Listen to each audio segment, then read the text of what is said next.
Le président français Emmanuel Macron s'est exprimé hier soir pour la 4e fois depuis le début de la pandémie à coronavirus. Le chef de l'Hexagone a annoncé le prolongement du confinement pour 1 mois supplémentaire avant un retour très progressif à la normale. Une mesure parmi tant d'autres. Les explications dans ce récit d'Ala Benani.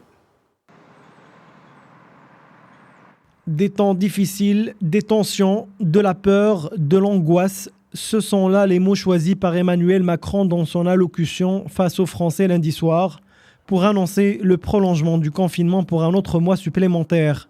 Ce dernier sera accompagné d'une réouverture progressive des crèches, des écoles, des collèges et des lycées. Nous devons donc poursuivre nos efforts et continuer d'appliquer les règles. Plus elles seront respectées, plus nous sauverons de vies. C'est pour cela que le confinement le plus strict doit encore se poursuivre jusqu'au lundi 11 mai. Le président de l'Hexagone a tenu aussi à rassurer les Français par rapport à leurs inquiétudes financières en annonçant de nouvelles mesures. Mais je sais votre angoisse, je l'ai entendu, je l'ai lu.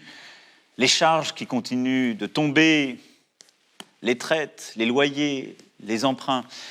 C'est pourquoi j'ai demandé au gouvernement d'accroître fortement les aides, de les simplifier pour vous permettre de surmonter cette période. Je souhaite que les banques puissent décaler toutes les échéances beaucoup plus massivement qu'elles ne l'ont fait. Et les assurances doivent être au rendez-vous de cette mobilisation économique. J'y serai attentif. Emmanuel Macron a aussi annoncé que le gouvernement œuvrera petit à petit à permettre aux personnes de retrouver leur lieu de travail avec des mesures sanitaires strictes.